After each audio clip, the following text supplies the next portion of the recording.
सरकारले मात्र होइन, गाउँकी आमाले पनि देशको अर्थतन्त्र बदल्न सक्छन्। हामी प्राय देशको अर्थतन्त्रको कुरा गर्दा सिंहदरबारको बजेट, ठुला उद्योग र विदेशी लगानीको मात्रै चर्चा गर्छौँ। तर एउटा सत्य हामीले धेरै कम सम्झिन्छौँ। देशको अर्थतन्त्र बदल्ने शक्ति गाउँकी आमासँग पनि हुन्छ। सोच्नुहोस् त, बिहान सबैभन्दा पहिले उठ्ने को हो? आफ्ना सपना र खुसीहरूलाई थाती राखेर खेतबारीमा काम गर्ने, गाई भैँसी पाल्ने, तरकारी उत्पादन गर्ने, परिवारको खर्च मिलाउने र छोराछोरीको भविष्यका लागि दिनभरि मेहनत गर्ने को हो? सबै ठाउँमा उत्तर एउटै छ, आमा।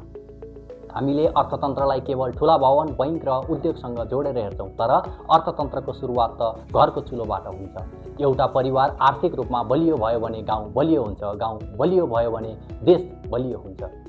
यदि गाउँकी आमाले उत्पादन गरेको दुध, तरकारी, अचार वा महले उचित बजार पाए भने त्यसले केवल एउटा परिवार मात्रै होइन, सिङ्गो गाउँको आय बढाउन सक्छ। देश परिवर्तन गर्ने ठुला भाषण सिंहदरबारका कुर्सीमा धेरै सुनिए, तर वास्तविक परिवर्तन त त्यो झुपडीबाट सुरु हुन्छ, जहाँ एउटी आमा आफ्ना सन्तानलाई आफ्नै पसिनाले पालेर आत्मनिर्भर बनाउने सपना देखिरहेकी हुन्छन्। त्यसैले देशको विकासको कुरा गर्दा गाउँकी आमाको योगदानलाई कहिल्यै सानो नठानौँ, किनकि उनीहरू केवल घर र भान्सा सम्हाल्ने व्यक्ति होइनन्, आफ्ना व्यक्तिगत सपना र खुसीलाई त्यागेर सन्तानको उज्जवल भविष्य र देशको जग बलियो बनाउन अहोरात्र खट्ने यो देशको वास्तविक अर्थतन्त्रका मौन निर्माणकर्ता।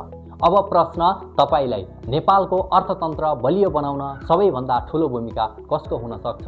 सरकारको, निजी क्षेत्रको कि गाउँघरका यी मेहनती आमाहरूको? आफ्नो विचार कमेन्टमा लेख्नुहोस्।